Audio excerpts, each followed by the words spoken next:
y equals a sine omega t minus k x, ডাব্লুর মতো দেখতে এটাকে ওমেগা বলা হয়, যেখানে টি সময় এক্স সরণ।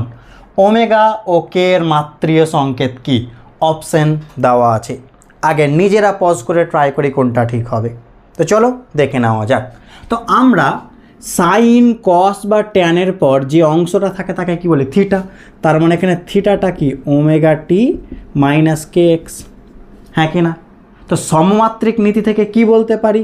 সমানের বাম পাশের মাত্রা আর ডান পাশের মাত্রা মানে ওমেগা টি এর মাত্রা আর কে এক্সের মাত্রা কি হবে? একই হবে।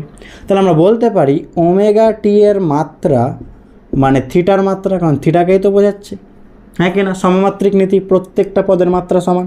তাহলে ওমেগা এর মাত্রা মানে কি? থিটা বাই টি এর মাত্রা। এবার থিটার মাত্রা কি হবে ভাবো?